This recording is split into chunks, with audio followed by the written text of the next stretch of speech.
what Romans 7 is up till this point, okay? Romans 7 opens with a metaphor about divorce. That's all it is a metaphor. It's not the Apostle Paul's theology on divorce, but it sounds something like this. If a woman is married to a man, and by law, she is bound to that man as long as that man does live. But if that man dies, she is freed from her husband so that she can be married to another man.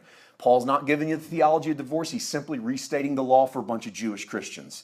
And he's saying to them, wouldn't you agree that this is the law? He says, well, congratulations, because Christ has come and died on your behalf so that you could be freed from your first husband, so that you'd be free to marry another husband. That's good news. That's how Romans 7 opens. What's he talking about? He's saying, hey, Israel, you're not able to get out of the marriage because God didn't let women divorce men under the law. Guess why? Because God didn't want you to be able to divorce him. He didn't want you to be able to leave him. He said, and that's bad news because the law's a tough taskmaster and you need out of it. And if you have to die to get out of it, what good's that? Now you're dead. Yeah, exactly. I mean, you're out of the marriage, but you're dead.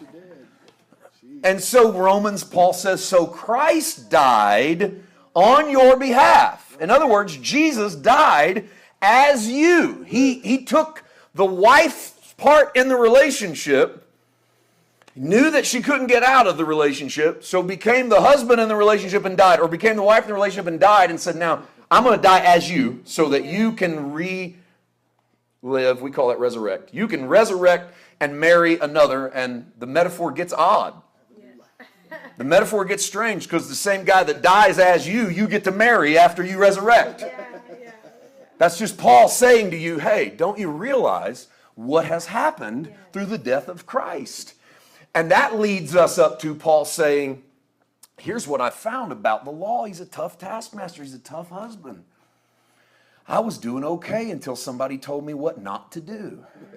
He said, in the moment they told me what not to do, that's all I was obsessed with. Paul said, I didn't know it was called covetousness.